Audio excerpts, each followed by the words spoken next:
Naam, assalamu alaikum. Welcome back to our second lesson. Tuna revise KCSE made familiar chemistry. Tuko topic ya pili. Simple classification of substances. Tumeambiwa hapa state and explain the change in mass that occurs when the following substances are separately heated in open crucibles. Mwakumbuka crucible ilivyokaa jamaa? Crucible ni kama kibakuli hivi, sio? Iko open na crucible ni mahali wa kunafanyika strong heating. Mara nyingine inafunikwa, inawekwa mfuniko wake, mara nyingine inakuwa open crucible. Sawa hiyo? So hii ni kama imetengezwa na kitu kama clay ama porcelain. So ni kitu ambayo uwezo ukaheat very strongly hapo ndani. Waambiwa what would happen ikiwa umeheat copper metal. Ya pili tukaulizwa what would happen ikiwa umeheat copper 2 nitrate salt. Kwanza yataka ujue color ya copper. Manake unaambiwa nini? State and explain the change in mass that occurs.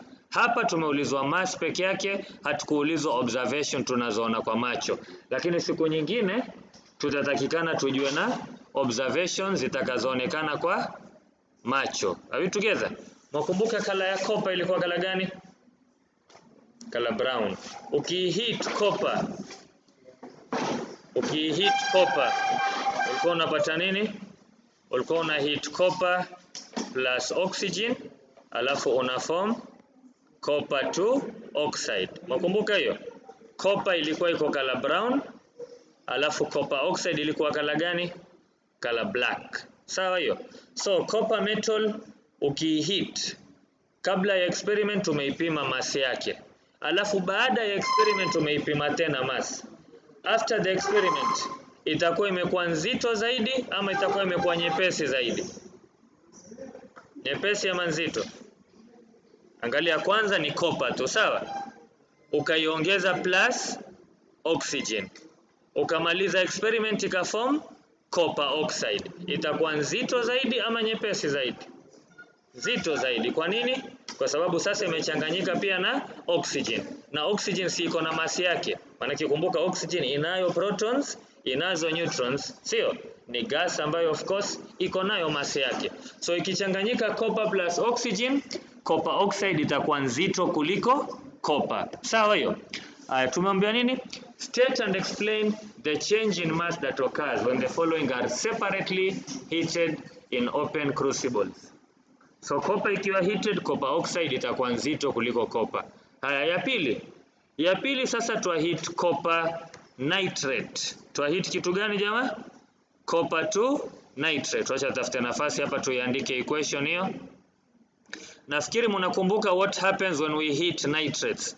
Tukasema action of heat on nitrates depends on whether or not ile nitrate ilikuwa up in the reactivity series, ilikuwa high in the reactivity series ama ilikuwa chini. Mwakumbuka tukichukua potassium nitrate ama sodium nitrate tukiheat tulikuwa tunatoa nini na nini? Tulikuwa tunatoa potassium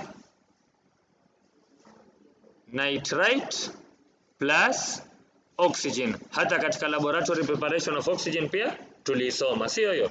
So unapochukua metal high in the reactivity series uiheat, utatoa nitrite plus oxygen. Lakini ukitoa metal zile za katikati kwenye reactivity series, kwa mfano calcium nitrate ama copper nitrate ama aluminium nitrate. I hope sasa kila mtu yajua hizi kuandika equations So ukichukua calcium nitrate to heat, nini itafanyika? Kwanza itaform calcium oxide alafu plus NO2 alafu mwisho plus oxygen. Na hii trend itaendelea kuanzia reactivity ile ya calcium. Waikumbuka reactivity series? Please stop calling me ile ya careless zebra, sio? Posoliba kama alukazi, sio? So kwa ufupi ukishuka chini kuanzia calcium iko kule karibu na juu, maana yake calcium iko chini ya kina copper na potassium, sio? Lakini ukishuka chini ndio kuja kutana nani? Hydrogen alafu copper, sio? So ukimchukua copper nitrate umheat, bado utatoa nini na nini? Utatoa copper 2 oxide plus NO2 alafu plus oxygen. Ukiona hujaelewa hiki ninachokieleza hapa, haimaanishi kwamba wewe hauelewi chemistry.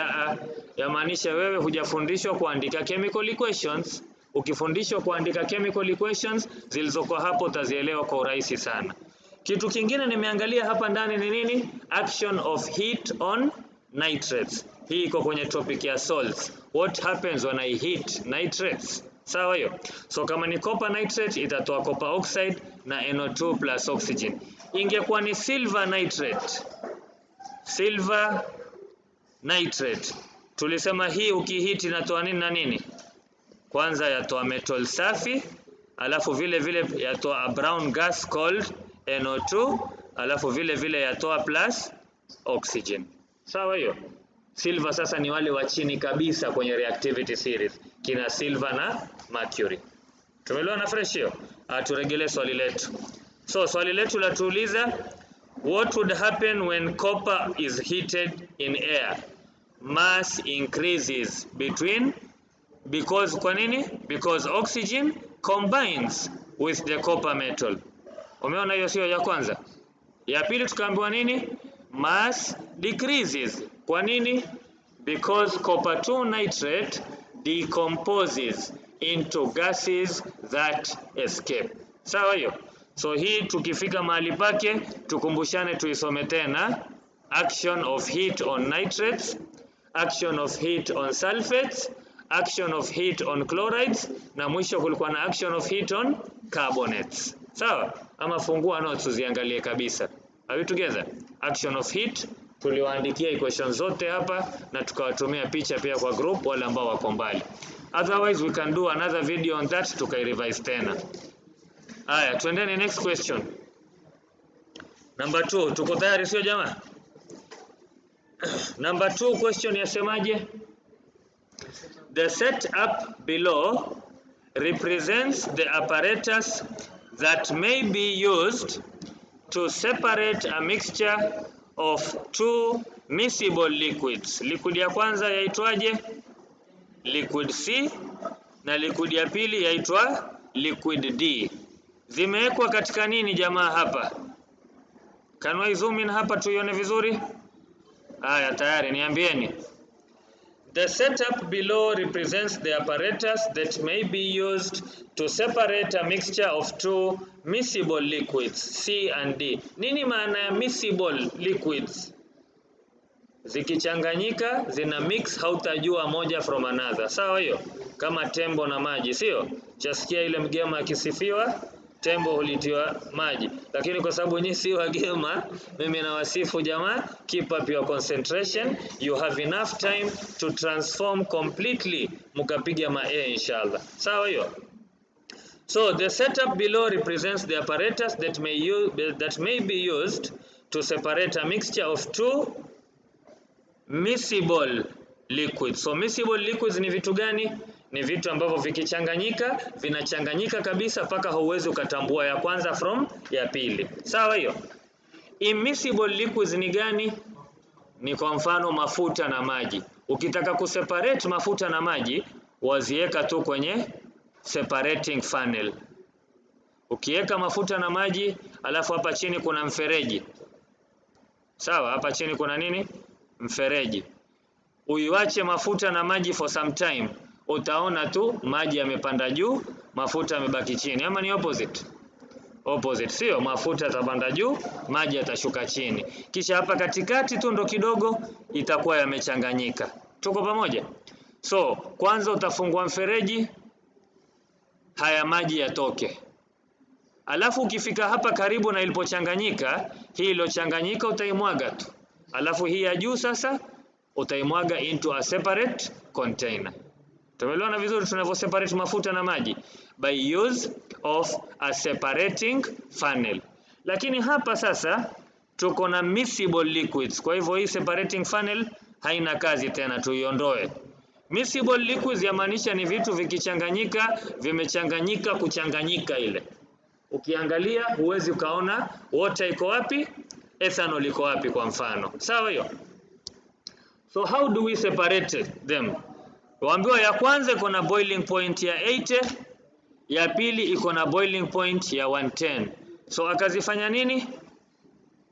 Akaziweka kwenye round bottom flask. Umeona hii round bottom flask hii? Sawa hiyo? Baada kuziweka kwenye flask, hii sio round bottom flask lakini ilikuwa inafaa iwe round bottom flask, ndio unaweza ukachoma vizuri.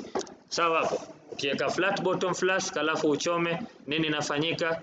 Ile heat inakuwa concentrated mahali pamoja, alafu ikiwa concentrated mahali pamoja, hapa pata expand haraka, hii kitu inaweza ika crack. Are you together? So a flat bottom flask is not used for heating, lakini a round bottom flask itafanya nini? As you are heating, ule moto utakuwa distributed vizuri hapa. Kwa hivyo hii yote ita expand at the same time, heating itafanyika vizuri. Round bottom flask haiwezi ka crack kirahisi when heating. Sawa hiyo? I hope you will enjoy your paper 3 mkifanya. Lakini sidhani kuna heating nyingi mara hii. Confidential zinasema kazi itakuwa rahisi inshallah. Sawa? Naam. Sawa, hii sio flat bottom, si tuchukulie ni round bottom. Sawa? So name B kwanza umeambiwa. Part B yaitwa nini katika distillation hii? Hii ni distillation flask, Hii si round bottom flask. Hii ni distillation flask. Sawa? Iko karibu na round, karibu na flat. Sawa hiyo? Haya, tumeambiwa nini? Name part B. Unaona distillation flask ukiangalia fresh, ukiangalia distillation flask, so unaona hapa iko na kona ya kutoka. Umeona hiyo kona ya distillation flask iko vipi? Iangalie, inapanda kisha ina nafasi ya kutoka ile mvuke wake. Umeona hiyo kona ambayo yaweza katoa? Sasa hii ni distillation flask, iko katikati ya round na flat, lakini uzuri wake kuna nafasi ya kutoa huu mvuke. Mvuke ukishatoka ama hiyo vapor ikishatoka, inapitia through the nini? Liebig condenser. Nimesahau spelling, nafikiri ni hivi. Liebig condenser. Sawa, answer ziko, hakuna wasiwasi So tuambiwa hii inaitwa Liebig condenser. Vile alivyoita sawa. Si unajua jamaa tuko katika zama za Google. Ukitaka sasa hivi tutaiona tu hapa.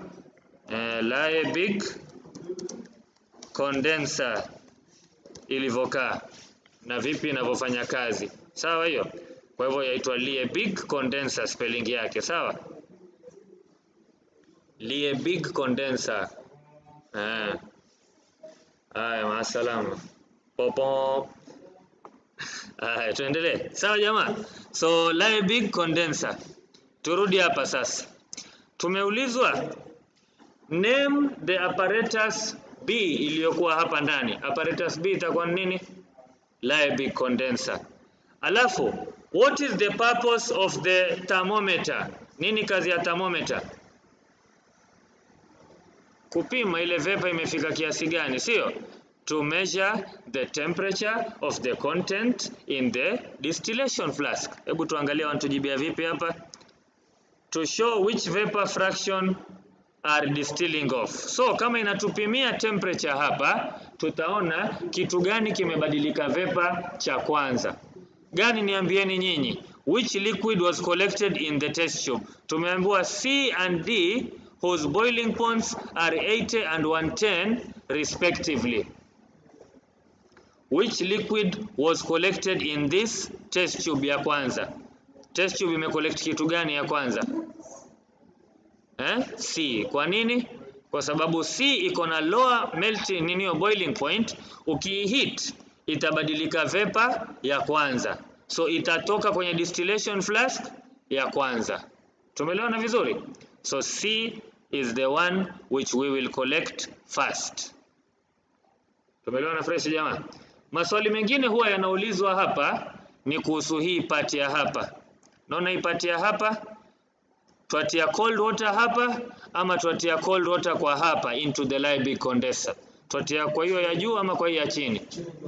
Hii ya chini. Kwa nini? Kwa sababu tukitia kwa hapa chini, this part will be the coldest part of the Liebig condenser.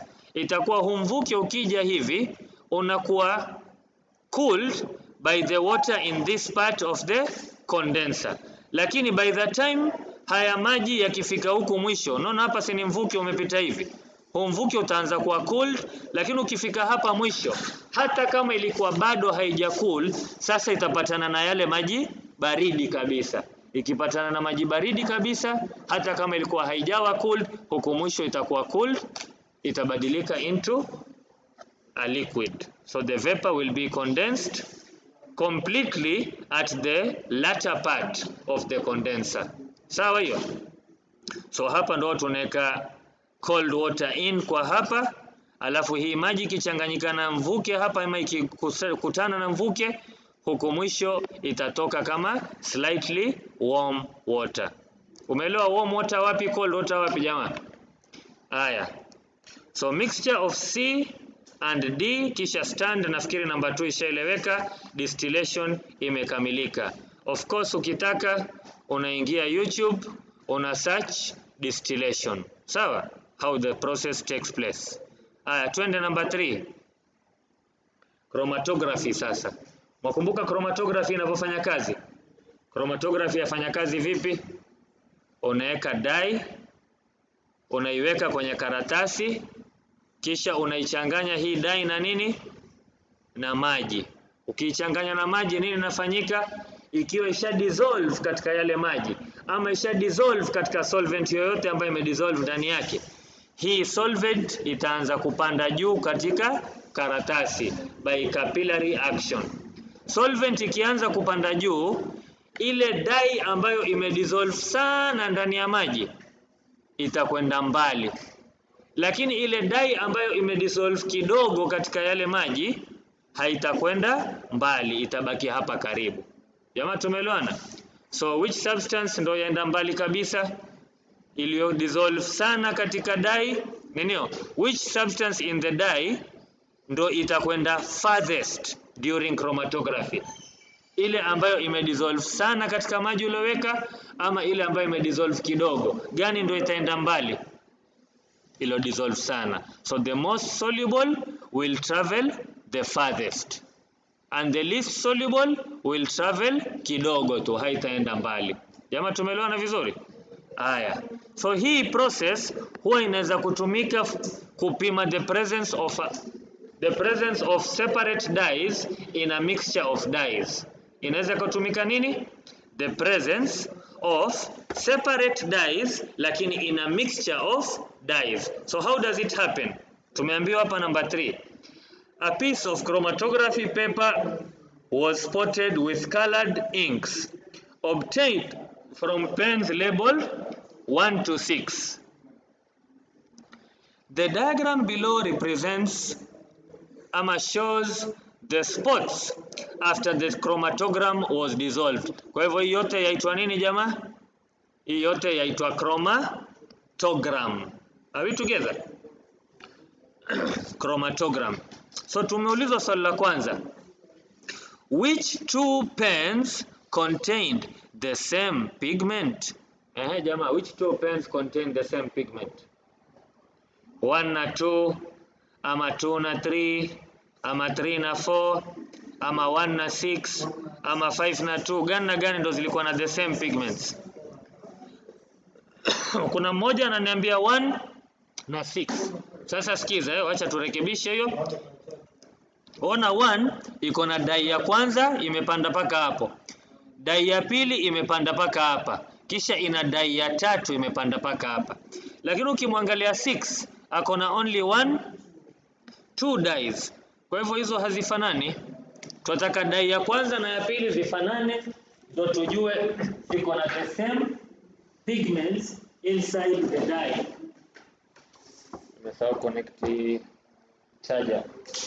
Tufanyeni bidii tumalize equation nini topic 2 haraka haraka ndio tupate kwenda topic 3. Tunakwenda topic by topic There are only 25 topics in the chemistry syllabus. Sio nyingi. Ukiziamulia zinaisha kabisa na siku moja ama mbili. Tumeelewana vizuri? Haya tuendelee. So which pens contained only one pigment? The same pigment ndo gani na gani? Ukimwangalia 4 alichonacho 5 anacho. Kisha hapa pia na juu ya pili. Kwa hivyo 4 na 5 contained the same pigments. Are we together jamani?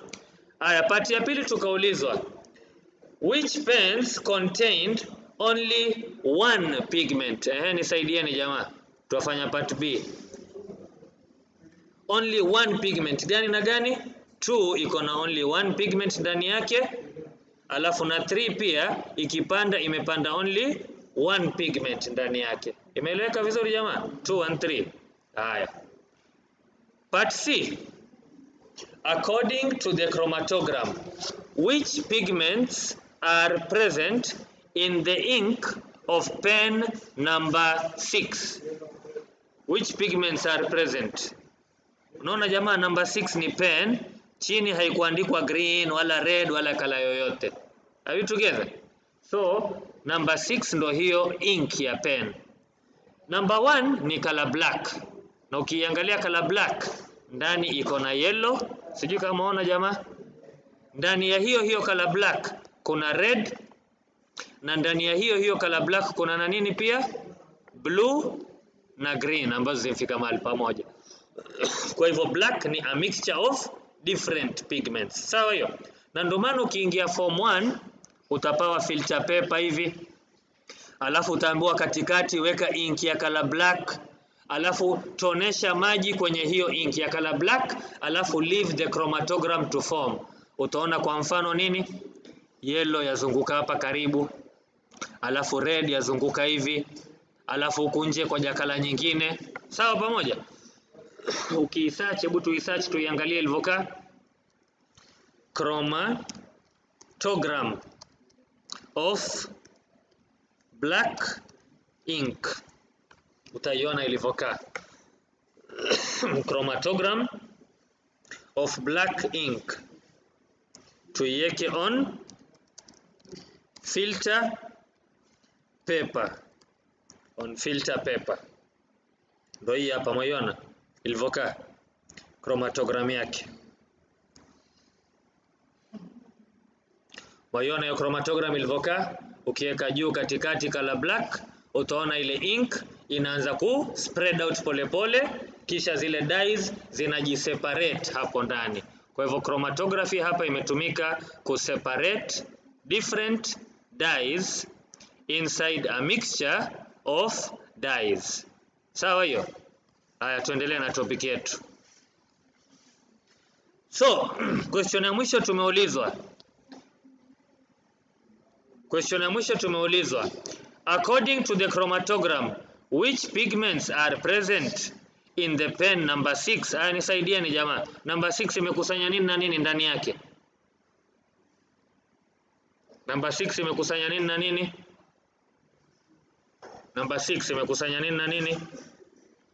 Imekusanya yellow alafu na red. So unaona yellow na red ziko pure ziko na only one dye ndani yake.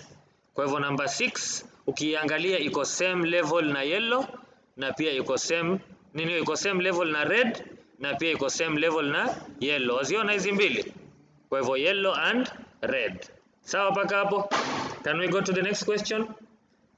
Sasa kwa sababu tushaelewa ya kwanza, zilizobaki kidogo zitakuwa rahisi zaidi. Number 4. The diagram below shows spots of pure substance A, B and C on a chromatography paper. Spot D is that of a mixture. Mbona swali limpungukiwa hapa? Ushaambiwa. After development, A, B and C were found to have, A ilikwenda paka ngapi? 8 cm. Kwa hivyo kama hii ni 1, angalia uzo kamba uchore, kama hii ni 1, 2, 3, 4. Mwaziona hiyo graph sio? 1, 2, 3, 4, 5, 6, 7, 8 itakuwa kwa wapi? Kwa hapa hivi. Unaelewa vizuri jamaa? 8 ilipo. Umeiona kala number 8 ilipo sio? So after development, A, B and C were found to have moved paka wapi? A ilienda paka 8, B ilienda paka 3, alafu C ilienda mpaka 6. Tumeelewana vizuri jamaa hiyo ama ni zoom ndio muone vizuri? Haya nimezoom in. Mumeona tofauti ya 8, 3 na 6. Huku nje kuna scale, unaiona sio jamaa? So ukisema uenda paka 8 utaenda paka ngapi? 1 2 3 4 5 6 7 8 itakuwa mali kama hapa hivi. Kwa hivyo hiyo ndo gani? A. Kisha B ilienda paka ngapi? Paka 3. Kwa hivyo 1 2 3. B imeenda mpaka hapa. C imeenda mpaka wapi? Mpaka 6. Kwa hivyo imeenda 1 2 3 kisha 4 5 6 mahali kama hapa tuseme hivi. Sawa hiyo, ukichora vizuri na rula utazipata zile point zake. Sawa hiyo. Kisha tukaambiwa nini? D was separated into 2 spots which had moved 6 and 8. Kwa hivyo D ilienda 6 alafu pia ilienda 8. Jamaa tumeelewana vizuri hiyo? D ilienda 6 alafu pia ikaenda 8. Sawa paka hapo chromatography nilivyochora. Unielewa kweli? Unielewa? Unielewa? Unielewa sio? Tumalize. On the diagram label the baseline. Baseline ndo hii ambapo zilikuwa zimewekwa nini? Baseline ndo pali ilikuwa zimewekwa hizi dots ama hizi dies kuanzia. Kwa hivyo hii ndio the baseline. Ya pili tukaambiwa nini? Show the positions of all the spots after development. 3 marks za kuokota tu hizi. Unaiangalia scale ilivyokaa, unaziweka zote. Are we together? Ya mwisho, identify the substances present in mixture D. Nani atanisaidia? D imechanganya nini na nini? Imechanganya? Very good. C na A. Kwa sababu C na A ndo zimefika same level na D. So unaona hapa kuna hii same level ya kwanza, alafu kuna na hii same level ya pili. Kwa hivyo C na A ndo ziko na same kama D. Are we together? Can we go to the next question? Aya, next question yasemaje? The table below shows describe how solid ammonium chloride can be separated from a solid mixture of ammonium chloride and anhydrous calcium chloride. What do you remember about ammonium chloride?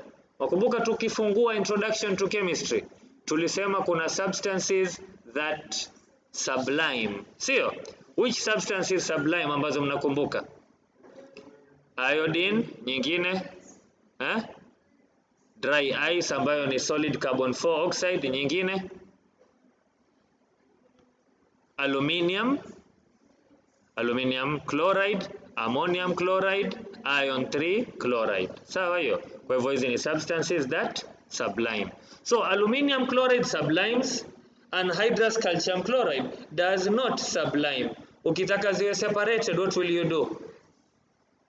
Utaziweka mahali, alafu utazihit, alafu on the cooler parts utacollect ile ambayo ime sublime, kwa sababu kwanza ilikuwa ziko zote mbili solid, kisha moja itabadilika vapor, alafu on the cooler parts of the apparatus ile ambayo ilikuwa imebadilika gas imesublime itarudi tena back to a solid. Jamaa mko kweli?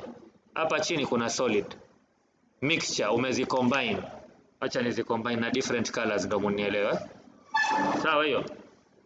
Nimeweka hapa chini ya kwanza na ya pili. Ya kwanza hapa labda ni ammonium chloride, lakini imechanganyika na nini? Imechanganyika na calcium chloride, ziko mixed hapa chini. Ukihit gani ndio itapanda juu? Ammonium chloride ambayo ni red ama calcium chloride ambayo ni green? Gani ndio itapanda juu? Gani ndio itapanda juu?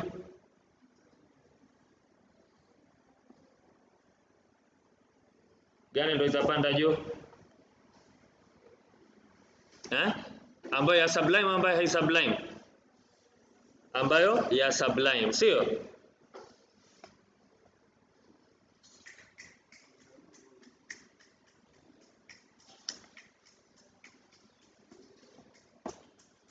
Sawa? Kwa hivyo ile ambayo ya sublime ndo itakuja hapa juu. So tukitaka sasa zije zicool hapa on the cooler parts of the test tube, gani ndo itapanda? Ya red ni ammonium chloride kwa mfano, ya green ni calcium chloride. Kala gani ndo nafaa nitumie juu? Red. Kwa hivyo hii ndo itapanda juu, itakuwa deposited hapo juu. Are you together jamaa? So itakuwa ushazi separate. Chini hapa itafanyika nini? Chini itafutika. Sawa? Haya, hiyo nafikiri ishaeleweka, tusipoteze time nyingi. Kumbuka we have to finish the whole syllabus inshallah. Tuendelee. Haya, the next question nasema nini? The table below shows liquids that are miscible. Liquids that are miscible and those that are immiscible. So, L1 na L2 ziko vipi? Nimewatumia pia hii nini kwa group kama uioni kwa screen, fungua question kwa group Kwa hivyo the table below shows liquids that are miscible and those that are immiscible. Kitu gani na kitu gani? Liquid L1 na L2. Liquid L1 and L2. So ya kwanza L1 and L3 ziko miscible ama immiscible? Nisaidieni. L1 na L3 miscible ama immiscible? Miscible. L1 na L4 miscible ama immiscible? L1 na L4 pia za changanyika. Haya, L2 na L3 ziko vipi? Miscible. L2 na L4 immiscible. Sawa hiyo? So use the information given to answer the questions that follow. Name the method that can be used to separate L1 and L3. L1 na L3 utatumia nini? Distillation ama separating funnel? Distillation. Very good. Situshaangalia huko nyuma, sio tulipokuwa tunafanya number 1. Aya nyingine, describe how a mixture of L2 and L4 can be separated. Umeambiwa describe. Ukiambiwa describe lazima ufanye nini? Unaona iko na 2 marks. So lazima ueleze. Ndio hapa jamaa amekueleza, amekwambia nini? Ya kwanza ilikuwa ni fractional distillation ama just distillation, haina shida. Sawa? Kwa hivyo tunaambiwa since the two liquids are immiscible, pour both the liquids in a separating funnel and allow them to settle. The denser liquid itafanyika nini? Will settle down and the less dense will form a second layer on the top. Kisha tukaambiwa nini? Open the tap and run out the liquid in the bottom layer, leaving the liquid in the second layer inside the funnel. Mwakumbuka sio jamaa tulichora separating funnel? Tukaona inavyofanya, vipi utagawanya, ya juu itakuwa less dense, ya chini itakuwa more dense. Tulieleza katika hii video ya sasa lakini nyuma. Haya, na hii question nyingine pia ilikuwa tujajibu kwa Kizungu, ile ya sublimation. Si tulieleza kwa diagram? Angalia kwa Kizungu ilivyoelezwa. Sublimation would separate ammonium chloride and calcium chloride. Kwa nini? Since ammonium chloride sublimes but calcium chloride does not. So heat the mixture, ammonium chloride sublimes into vapor and deposits on the cooler parts of the boiling tube. Lakini calcium chloride will remain at the bottom of the boiling tube. Kwa hivyo unaziweka kwenye boiling tube, ziko mixture, unaziheat hii mixture. Ukiheat hii mixture nini itafanyika? Ammonium chloride itatoka, lakini calcium chloride itabaki hapa chini. Tumeelewana fresh hiyo? Sasa ni uzoee hichi Kizungu Soma Kizungu mara nyingi. Fundisha mwenzako, msomee mwenzako zile answers. Hichi Kizungu ukizoee kiwe mdomoni. Kikiwa mdomoni umekizoea na kwa kalamu kitaingia. Tuko pamoja? Na ujaribu pia ujipime, andika answers using your pen, kwa sababu mkono wako pia ukumbuke hizi answers. Haya, tuendelee. Next question. Tuongeze kasi sasa, topic ishaanza kuwa rahisi. Number 5. Study. Number 5 tumeambiwa nini?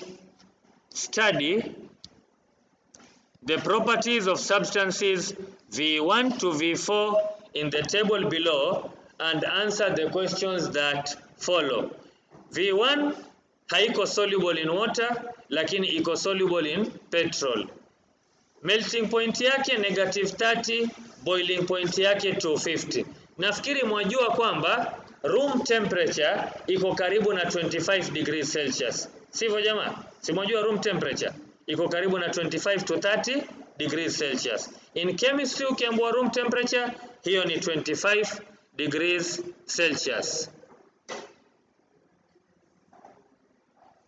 Yes, tumemaliza 36 minutes. So acha tuongeze kasi tumalize hii topic in less than 1 hour. So study the properties of substances V1 to V4.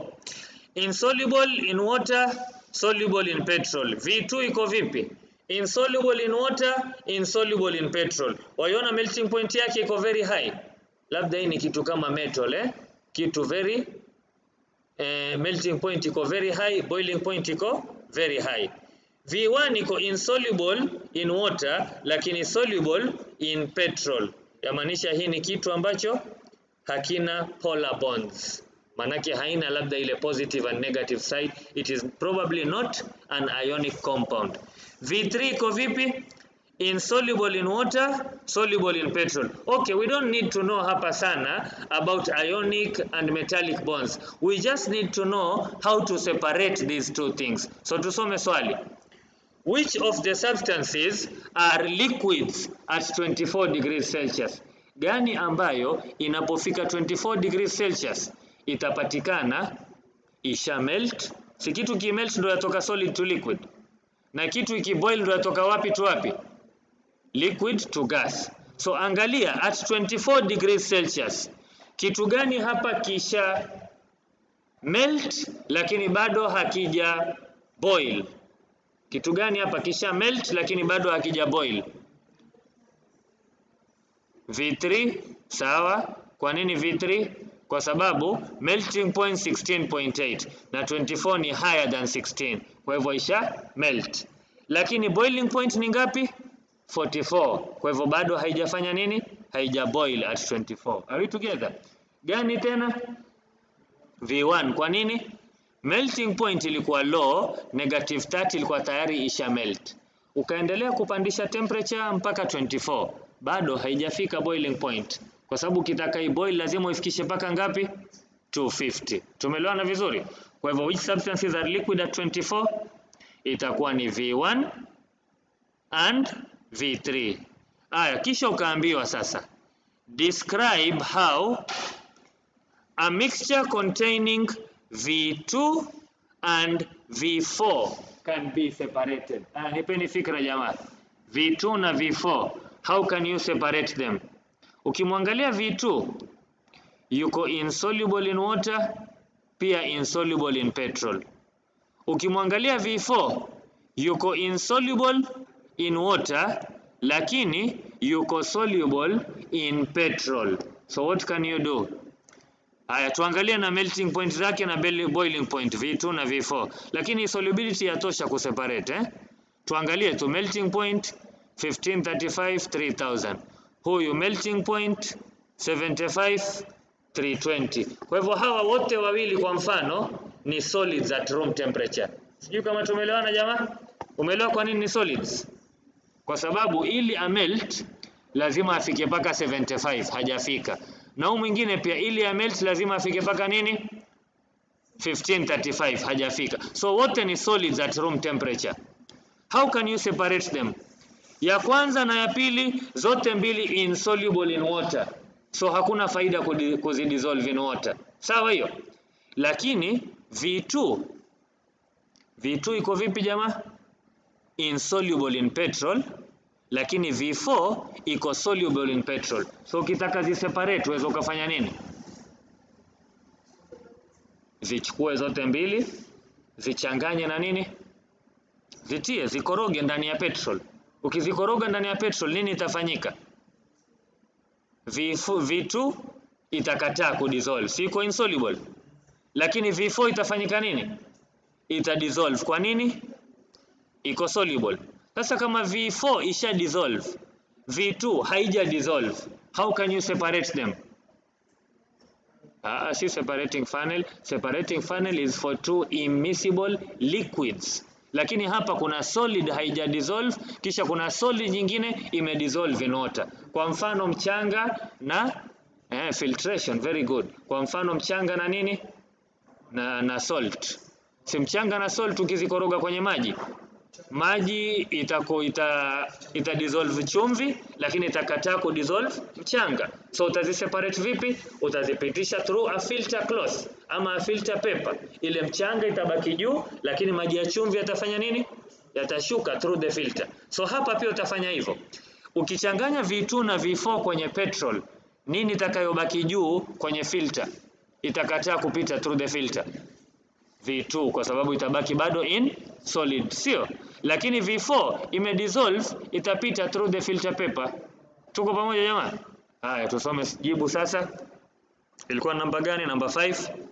Add petrol to the mixture, then filter. V2 will be the residue, while the filtrate will be V4 dissolved in petrol. Kisha V4 sasa iko ndani ya petrol. Utaifanya nini? Utadistill the filtrate ili ile petrol itoke kando, alafu ile V4 itabaki in the distillation flask. Unaelewa hapo pati ya mwisho jamaa? Tumbaki ni V4 ambayo V4 inachanganyika na nini? Na petrol, sio? So ukiheat ile petrol itafanyika nini? Itabadilika vapor, itatoka through the distillation flask, itatoka kando. Sawa hiyo? Kitakachobaki hapo ndani nini? V4. Sawa hapo? Unaelewa? Unaelewa? Unaelewa kweli? Kweli? Unaelewa kweli? Haya, tuendelee.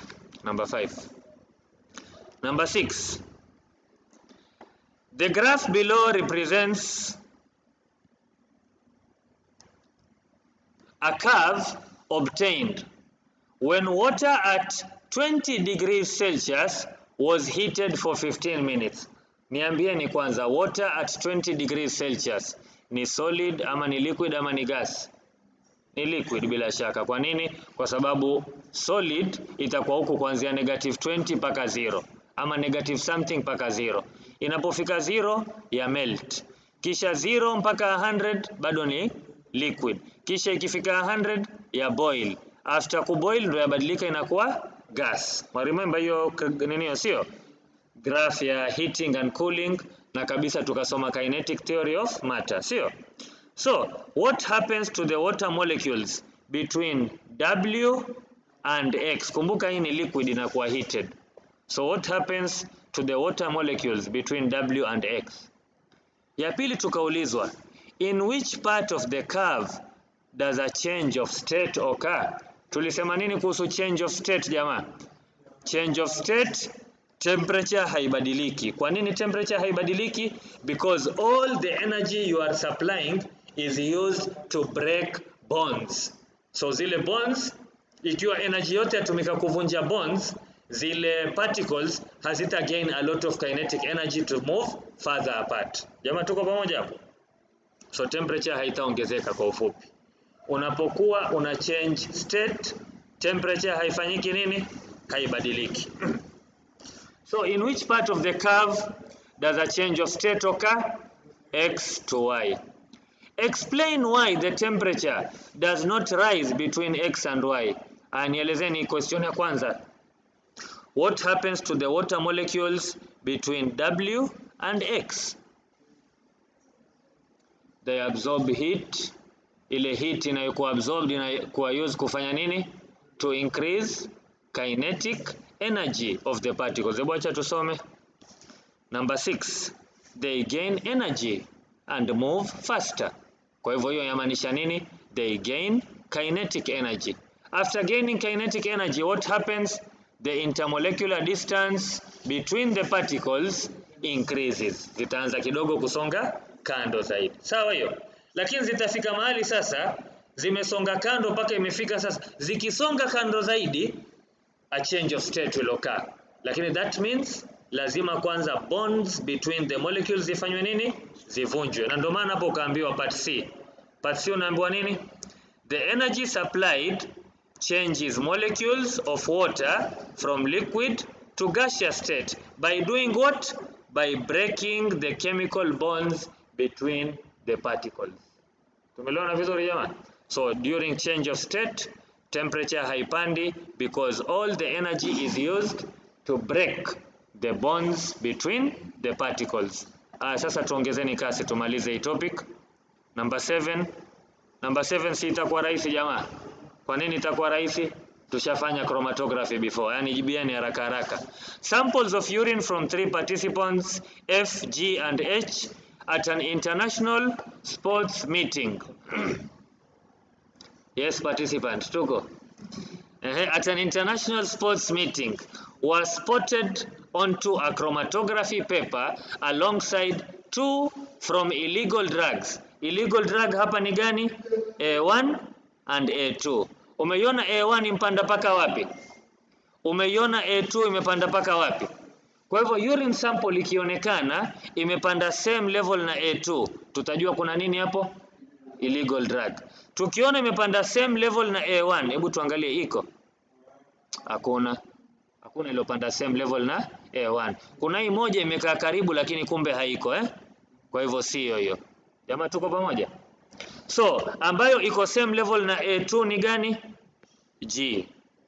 Sawa pamoja hapo? Tunaona G yuko same level na A2. Ambayo yuko same level na A1, tumeka rula hivi tumepima, hakuna tulompata same level na A1. Sawa jamaa? Kwa hivyo identify the athlete moja. Hii somo athlete ama athlete. Haya tukimaliza hii lesson tukumbushane tuisearch hapa kwa sababu kabisa tunasoma English paper 1, sio? Identify the athlete who had used an illegal drug. Atakuwa yupi? F, G ama H? Ni huyu hapa G, sio? Kwa hivyo G ndo yake ilikuwa imefanana na A2. Swali kitukaulizwa la pili. Which drug is more soluble in methanol? A1 ama A2? Gani kwenda mbali? Tulikuwa tushaeleza before ile yenye kwenda mbali ndio the most soluble. Kwa hivyo A1 in kwenda mbali it is more soluble. Answer hizi hapa, participant G, drug A1. Haya tuongeze kasi sasa. The graph below is a cooling curve of a substance from gas state to solid state. Mwakumbuka jamaa kwenye solid state vitu vilivyokaa, kwenye liquid state particles zilivyokaa, alafu kwenye gaseous state vitu vilivyokaa. Kwenye solid state vitu vimekaa vipi? Karibu karibu, sio? Particles are close to each other in solid. Lakini ukizihit they gain a lot of kinetic energy. What will happen? They will move apart kiasi.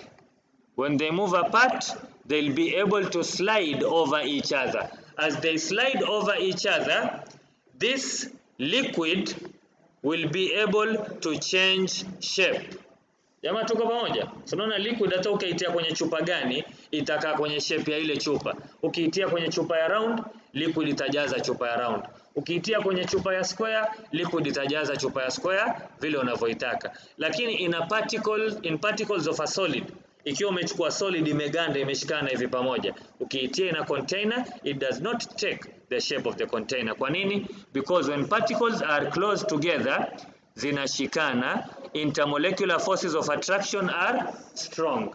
Lakini when particles are further apart, the intermolecular forces of attraction are weaker. Tuko pamoja jamaa? Ukihit hii liquid zaidi, what will happen to the particles?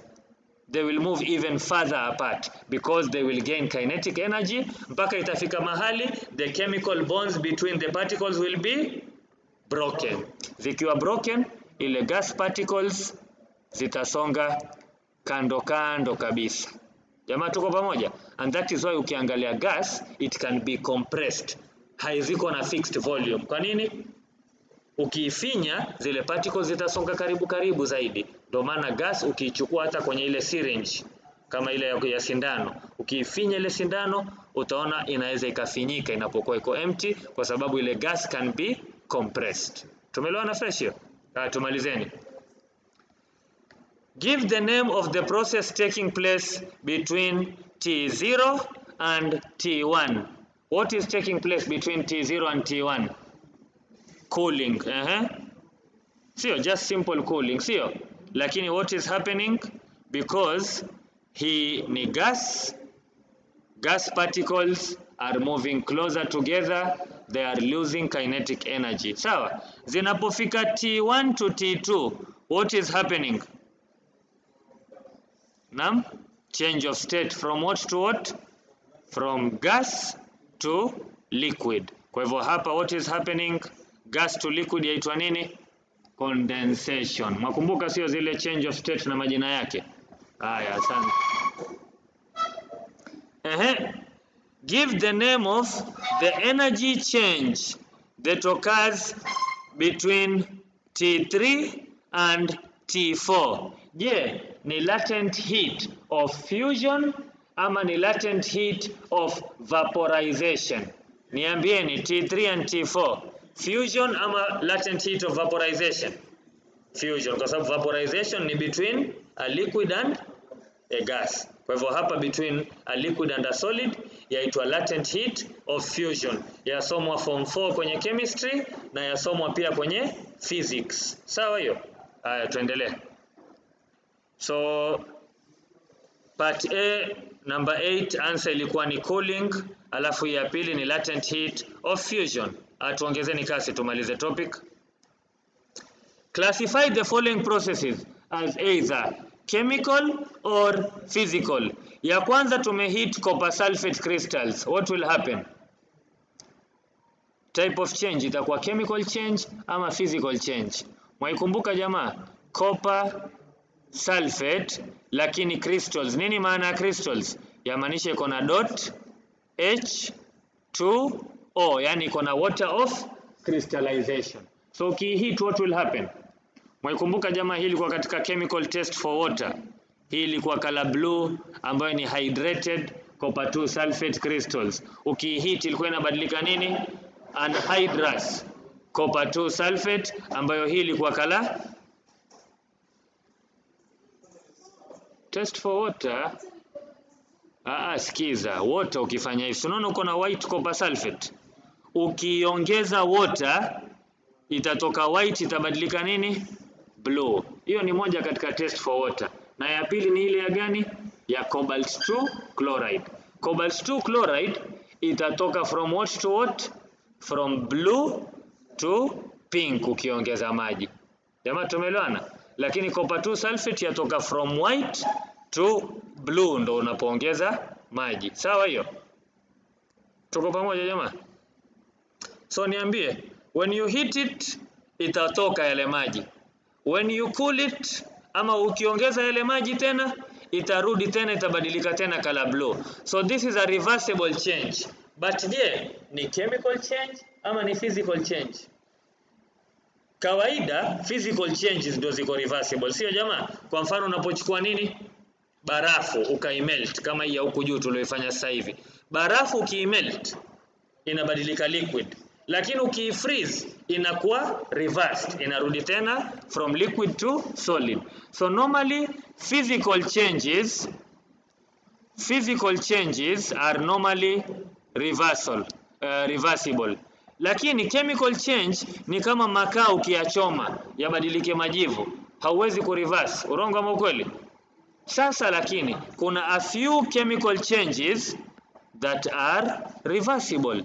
Sasa heating copper 2 sulfate itaitwa ni a reversible chemical change. Usipoandika reversible nafikiri hawatakupa, ama hapa wankupa chemical change. Haya sawa, lakini ilikuwa bora uandike nini? Umeambiwa classify, ukuambiwa what type of change it is. So classify either as chemical or physical. Sawa hiyo? Ya pili, obtaining kerosene from crude oil. Mwakumbuka kerosene from crude oil yatolewa vipi? Ilikuwa yapitishwa kwenye fractionating column, fractional distillation. Wakumbuka the fractional distillation of crude oil? Mmesahau. Ingekuwa notes ziko hapa ningewafungulia kabisa. Wacha hiyo itabidi tuifanyie separate video yake, lakini otherwise ni kazi rahisi sana. Yaitwa fractional distillation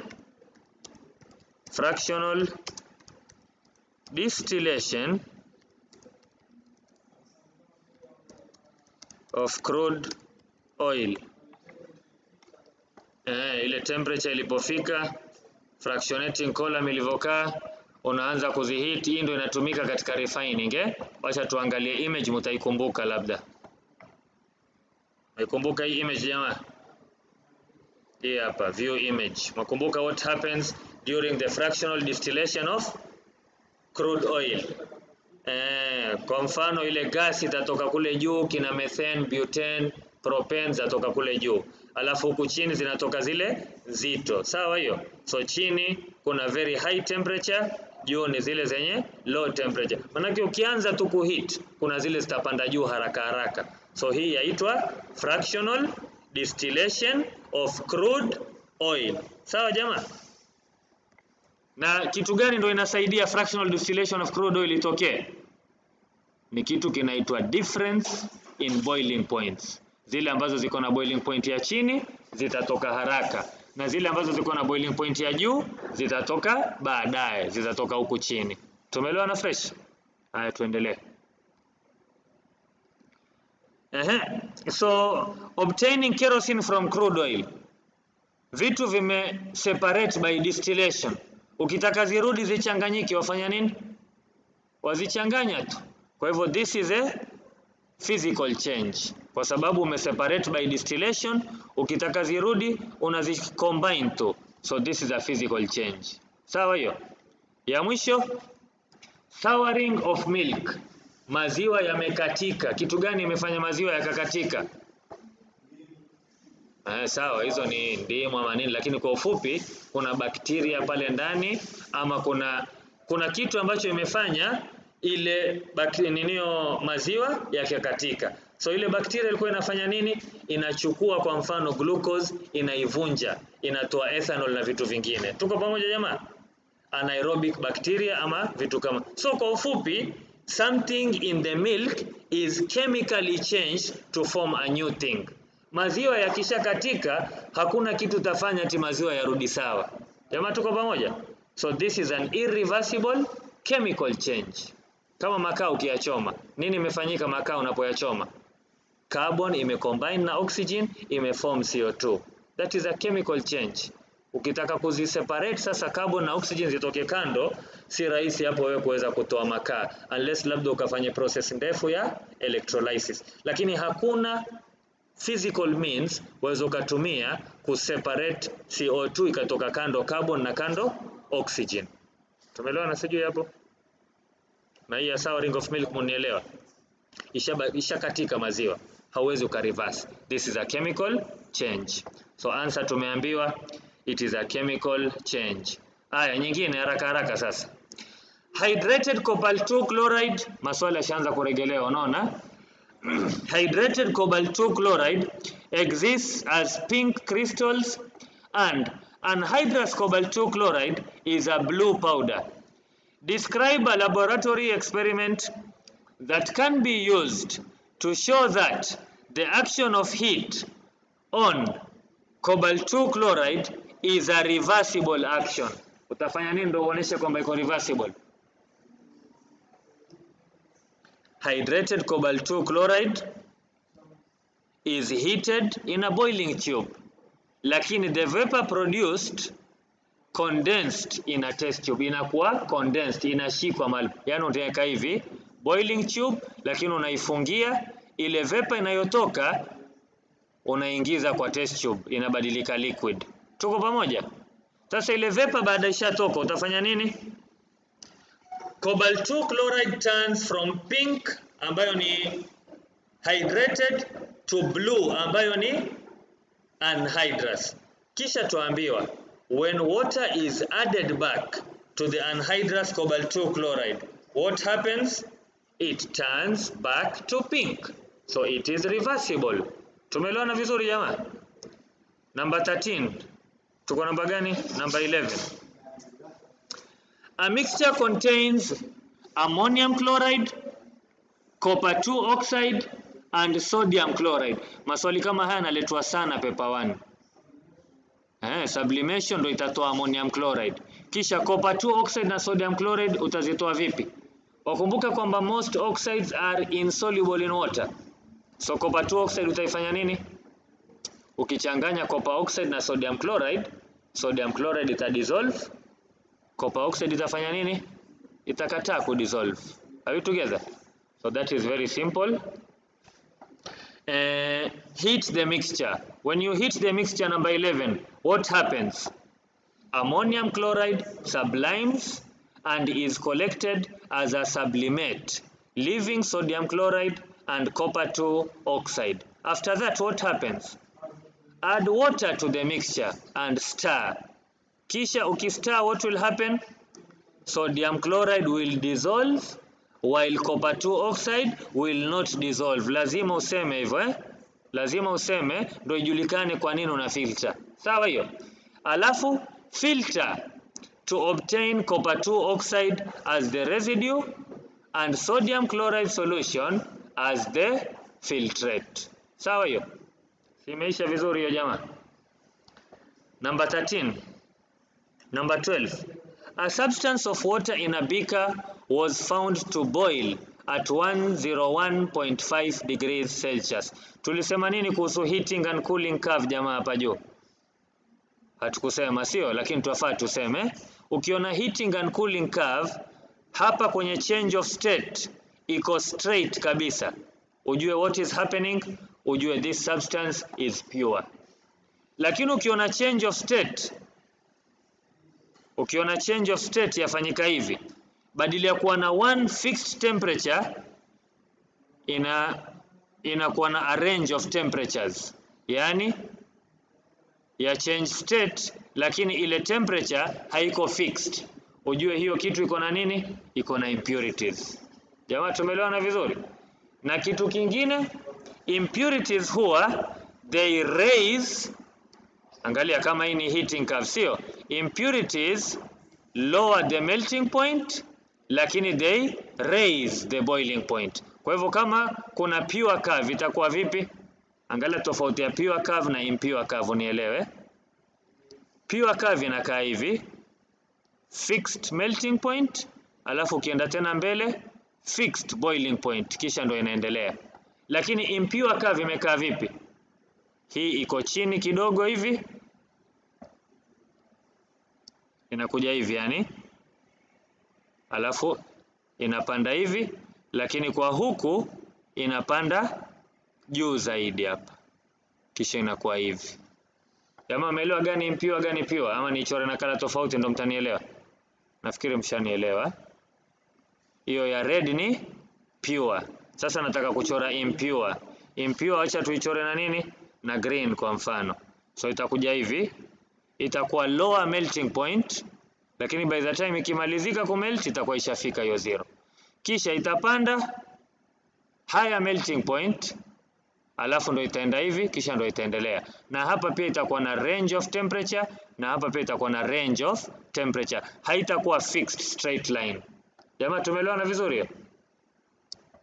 Umeelewa tofauti ya straight line na range of temperature? Range of temperature maanisha iko slightly slanted, lakini fixed temperature maanisha iko flat. Ikikaa 0 degrees haiondoki 0 degrees paka imalize kumelt. Hiyo yamaanisha iko vipi?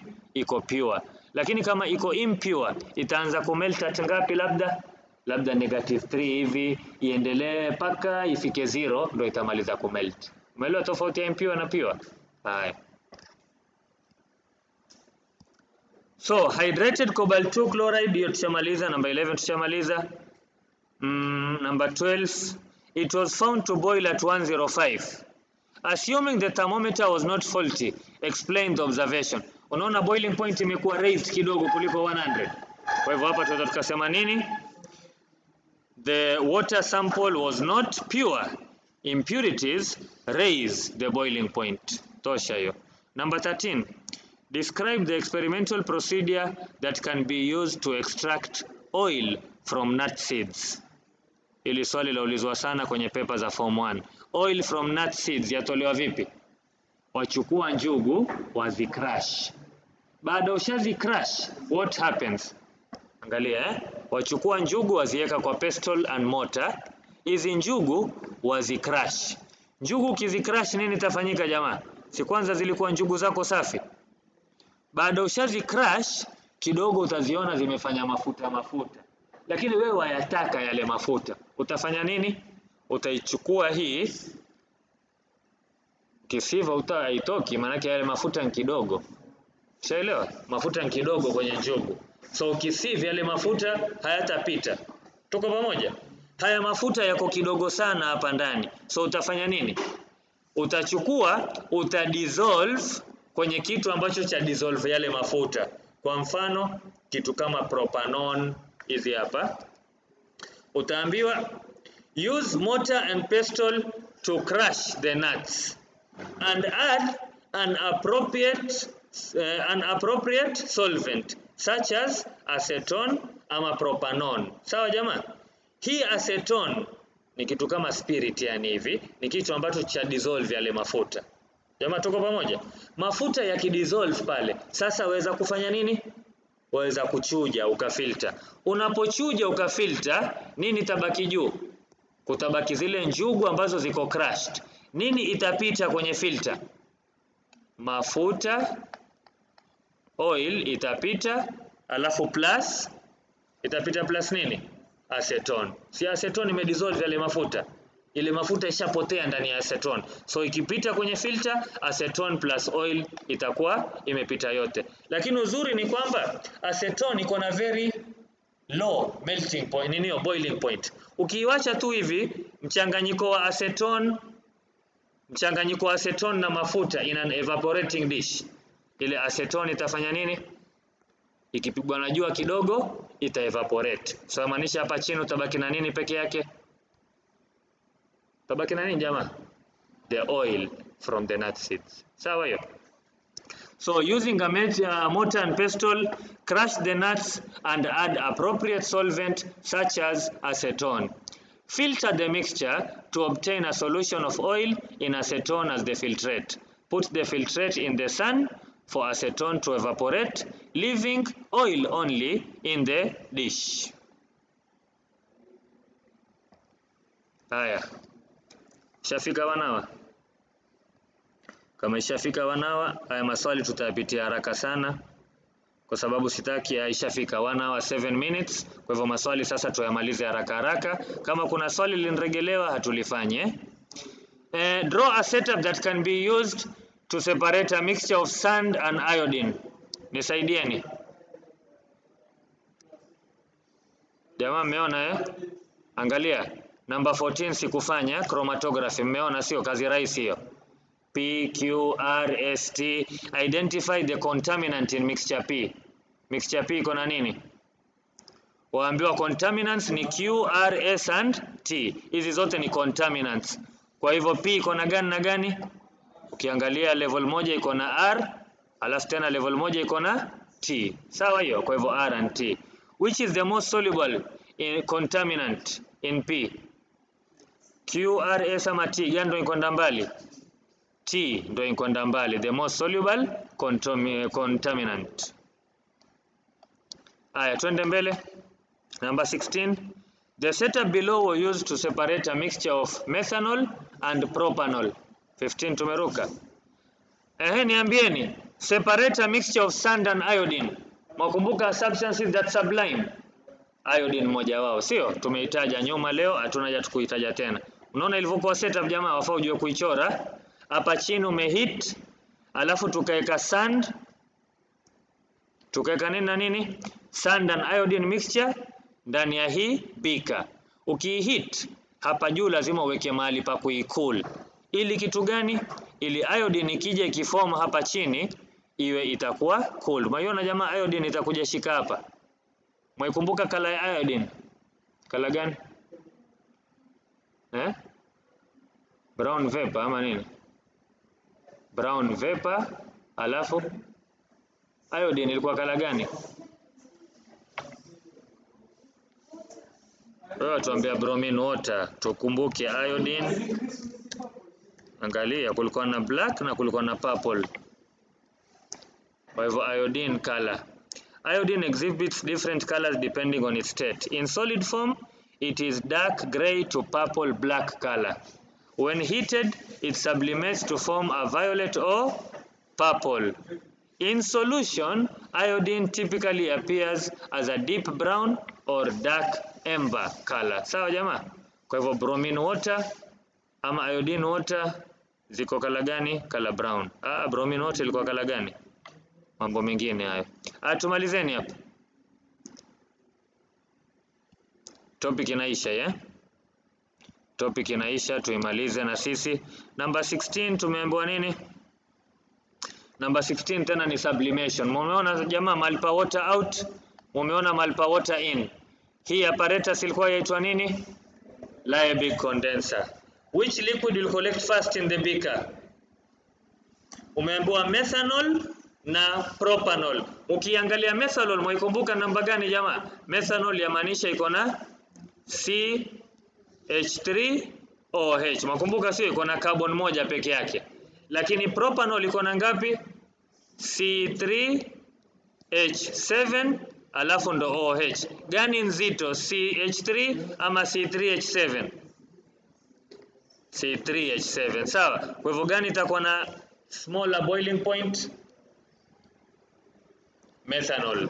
Methanol itatoka ya kwanza, alafu ndio baadaye itatoka ethanol. Are we together? Propanol, sorry. So methanol itatoka ya kwanza, alafu propanol baadaye. State the function of X. X ni kitu gani jamaa? X ni fractionating column. Nini kazi ya fractionating column? Nini kazi ya fractionating column? Yarudisha ile ambayo bado haijafika time yake kuboil. Kwa hivyo zile ambazo bado time yake ya kuboil zitafanywa nini? Zitaambiwa low, rudi chini bado time yako. Tumeelewana vizuri? Tusome. So X helps to condense the vapor of liquid with a high boiling point while allowing the vapor of liquid with a low boiling point to ascend. Ile yenye low boiling point itapenya, ita-ascend. Lakini ile yenye high boiling point itafanya nini? Tambua wewe bado time yako, rudi chini. Number 17. Na unaona jamaa hiyo round bottom flask iliyotumika hapa, kwa sababu ilikuwa round bottom flask, ilibidi hapa kuongezwe vitu vingine ndio distillation yetu ikamilike. Haya, number 17.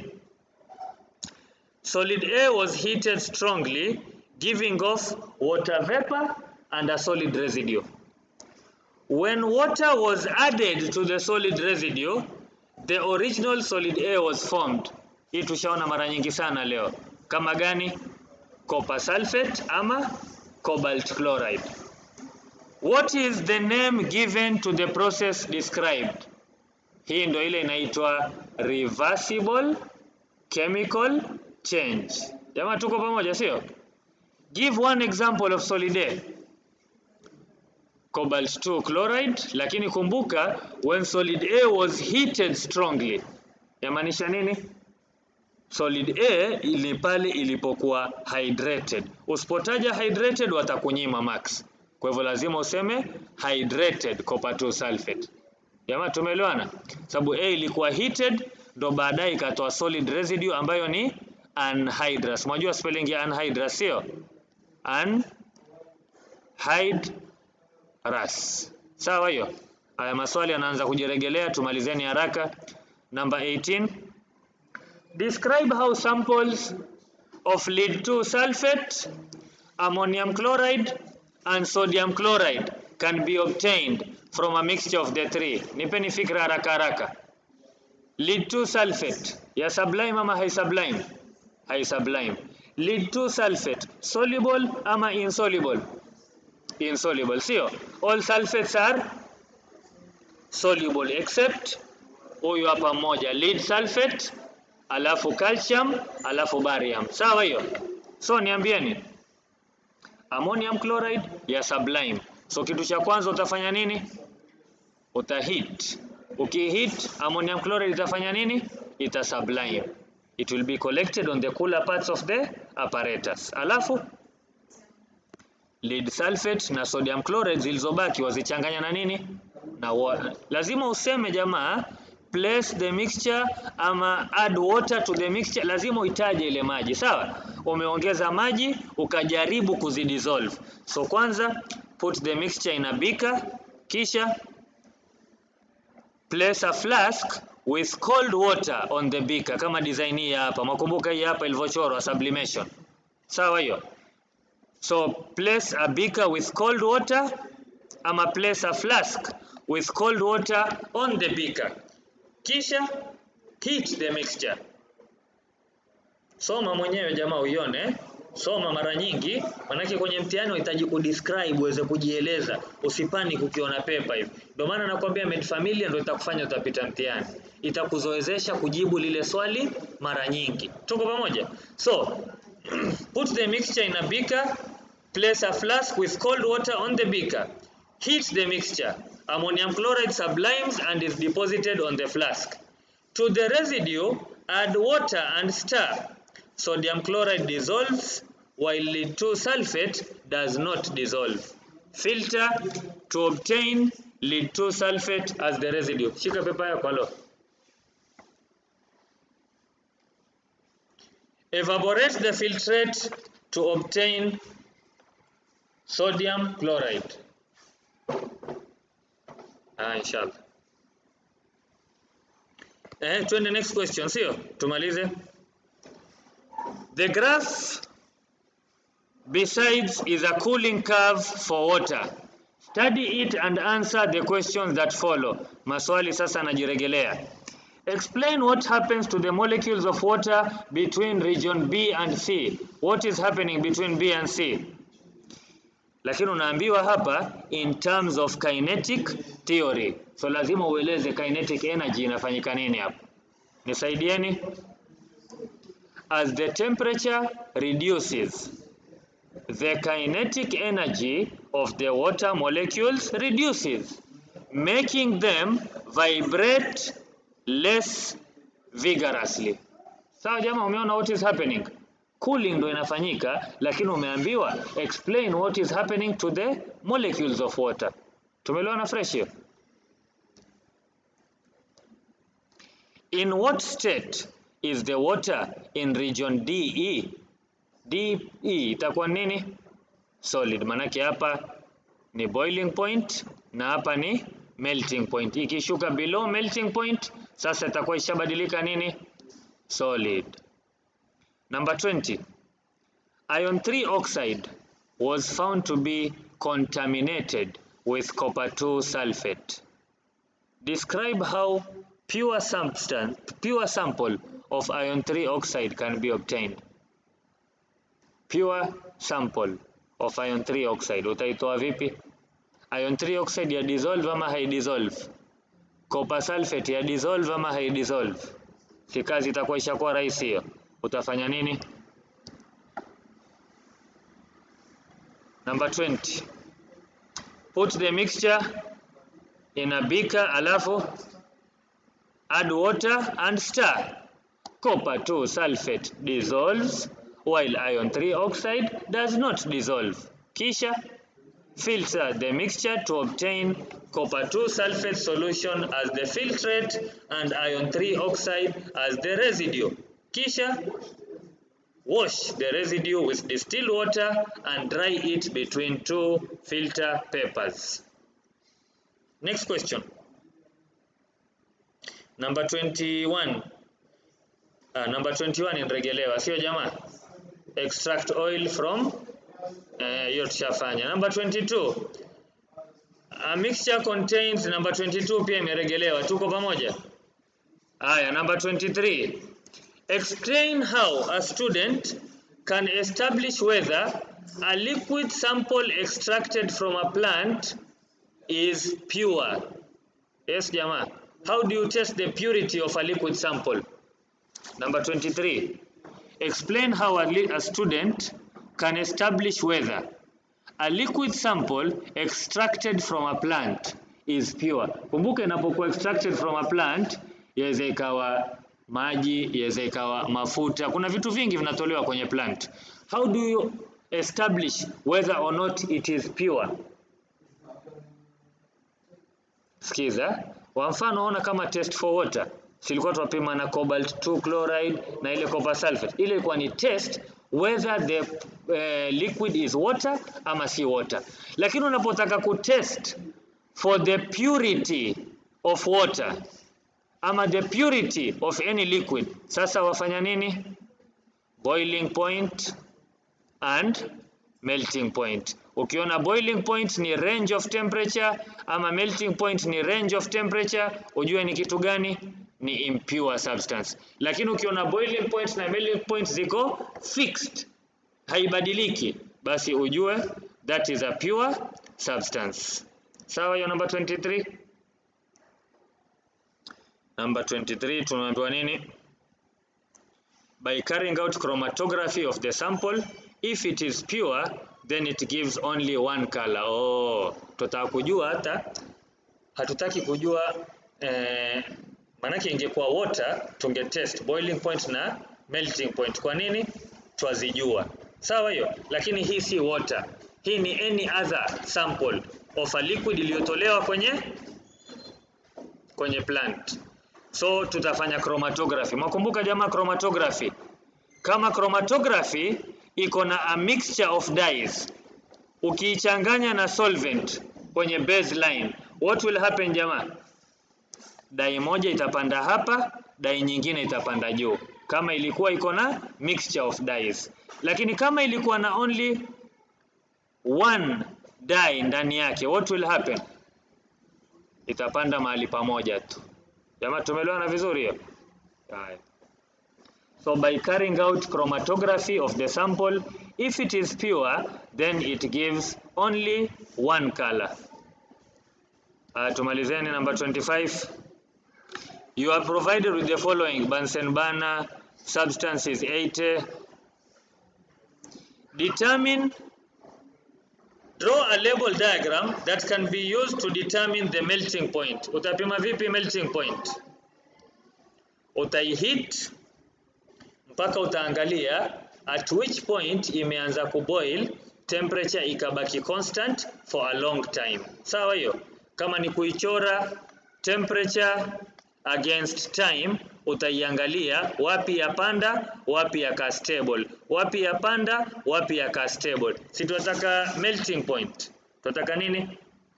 That can be used to determine the melting point of X. Ukitaka melting point utafanya nini? Ukiambiwa describe, ungeambiwa describe ungesema nini? Place the substance in a beaker. Alafu weka thermometer, record the temperature as you heat the substance. Ukiona constant temperature as the solid is changing to liquid, ile constant temperature ndio itakuwa nini? Melting point. Number 26. State the purity of the substance. Hii ni pure ama impure? Iangalie. Impure. Kwa nini? Muona hapa region B jamaa. Tumerejelea mara nyingi, sio? Region B unaiona inapanda hivi, haiji straight. Ingekuwa ya straight, sorry nachora straight makosa hapo Straight mwajua kuichora, ile ya kupanda polepole mwajua kuichora, sio? Ingekuwa straight ingekuja vipi? A straight line hivi. Computer imechoka na hii video. Nafikiri tunaweza tukaipumzisha hapo, tukangoja the next video. Jamaa tumeona, sio? Explain your answer in A. The substance is impure. The melting point and boiling point are not constant, indicating the presence of impurities. Number 27. Number 26 imeeleweka vizuri, sio? Slow but sure wins the race jamaa. Slow but sure wins the race. Kuwa slow lakini make sure unaipitia Medfamilia cover to cover. Utashinda. Sawa hiyo? Number 27. Name the apparatus in figure 5. Ilikuwa inaitwa nini apparatus jamaa? Separating funnel. Very good. State the principle by which the mixture of the two liquids is separated. Kitu gani ndio inafanya hizi mbili zikaweza kuwa separated? Density. Sawa? Kwanza ziko immiscible na pili ziko na different densities. Ile yenye density kubwa itashuka chini, yenye density ndogo itapanda juu. So tutasema nini? They are immiscible. Number 27. They are immiscible and they have differences in their densities. Sawa? Number 28. Identify the liquid R and S if the density of hexene is 0.66. Na tumeambiwa hili kwa ni water and hexene. Haya, R ni gani, S ni gani? Hexene density yake ni 0.66. Density ya water wafaa uijue ni ngapi? 1 gram per centimeter cube. So 1 ama 0.66. Gani nzito? 1. Si 1 ni kubwa kuliko 0.66. So gani itakuwa chini?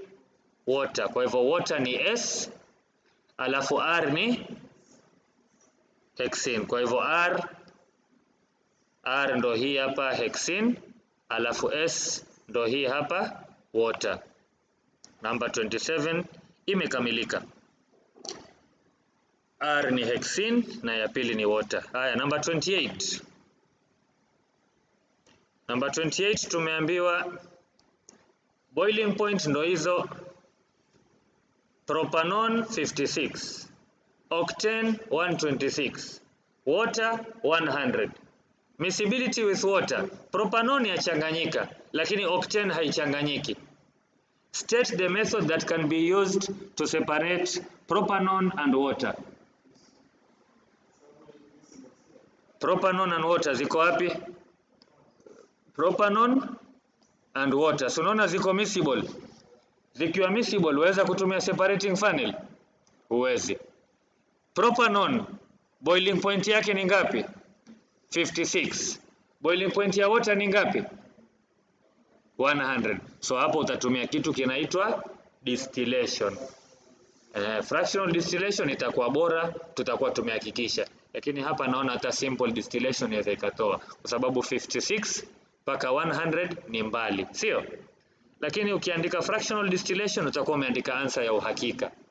56 to 100, 56 itatoka ya kwanza, 100 haitakubaliwa kupanda, fractionating column itaizuia irudishe chini. Sawa hiyo?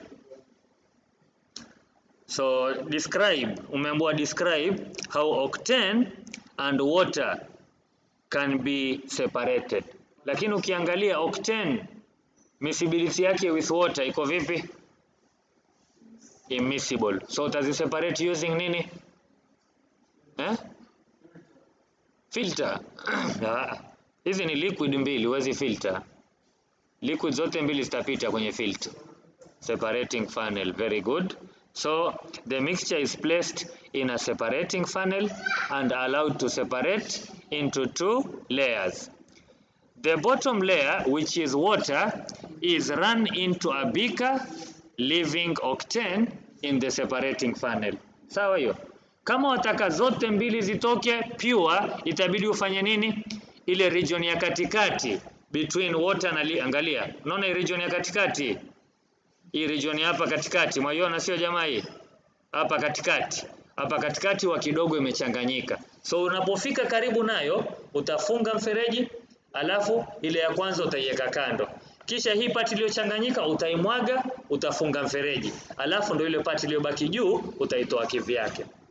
Umeelewa? Number 29. Number 29, the melting point and boiling points are 80 and 218 respectively. A sample of naphthalene was cooled from 250 to 25. Na umeambiwa boiling point yake ni ngapi? 218. Alafu melting point yake ni ngapi? 80. Nisaidieni. Imekuwa cooled from 250. On the axis provided, sketch and label the cooling curve. Itakuwa cooling from ngapi? 250 mpaka 218. 218 itafanya nini? change of state. Kisha 218 mpaka ngapi? 80. Tateremka hivi mpaka 80. Ikifika 80 nini itafanyika?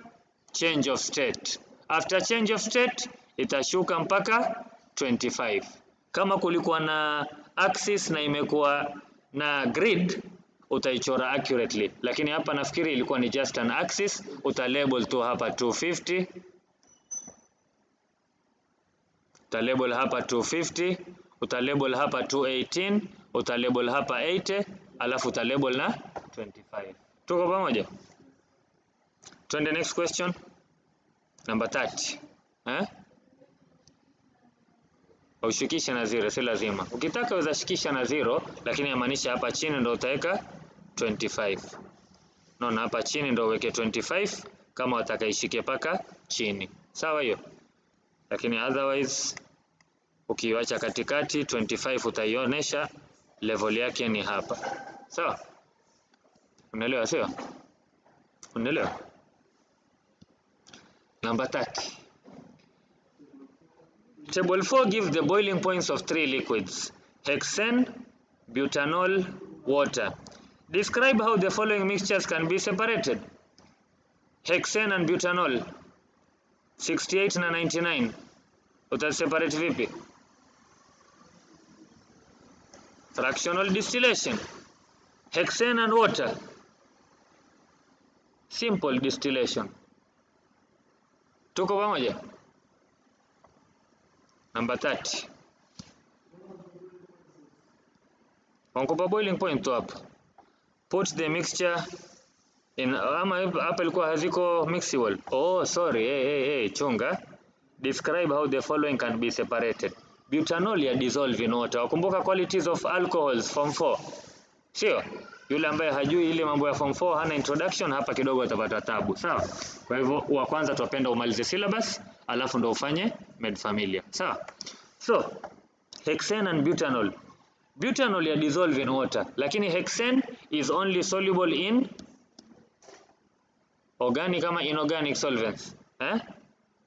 Organic solvents. Sio? Kwa mfano kama gani makumbuka?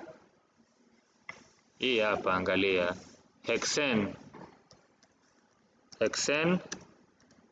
dissolves. Sikize hapa aya tatuambia nini? Hexane is insoluble in water, lakini it is hexane dissolves in solvent gani?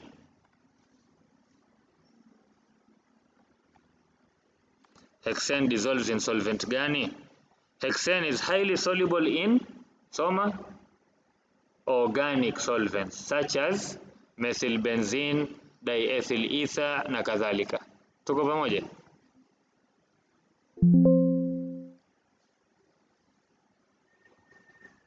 Battery low. Tumemaliza maswali. Bado maswali mangapi hapo kwenu? Bado moja tu. Shaisha. Put the mixture in a round bottom flask. Fix the fractionating column and the Liebig condenser and place the receiver. Jamaa, kwa hivyo tumeelewana. Kuna moja ambayo iko immiscible. Hexane na water ziko immiscible. Lakini hexane na butanol ziko vipi? Miscible. Kwa hivyo zile ambazo ziko miscible utazitia wapi? Round bottom flask. Fix the fractionating column and Liebig condenser and place a receiver at the end of the Liebig condenser. Heat the mixture. Hexane distills over fast, leaving butanol in water. Lakini nyingine unaambiwa nini? Put them in a separating funnel kwa sababu haziko miscible. I think paka hapo topic 2 imekamilika. We spent how many hours? We spent 1.5 hours to si mbaya. Tumemaliza topic 2. Kwa hivyo in 2 hours we have finished topic 1 and 2. Si tuko vizuri inshallah. Tuendelee tu hivyo hivyo jamaa, topic 1, topic 2, topic 3 paka tushike kasi, speed yetu iwe mzuri. Speed ikiwa mzuri mtashtukia tumemaliza topic zote in a very short time. Sawa? Si syllabus tushamaliza jamaa. Sasa ni ku solidify our skills in answering the questions. Na hii pia mid familia tushafanya topic nyingi. lakini sasa tu tunarejelea na kabisa tuna rekodi, watakao kuja mbeleni pia wapate. Na yule video ya jana acha nitakusendia inshallah. So yule ambaye anataka mazoezi atatupata wapi jamaa? Atatupata kwenye WhatsApp 0717 588 568. Tuko Old Town Mombasa na tunawatakieni kila la kheri. All the best. Ahsantum.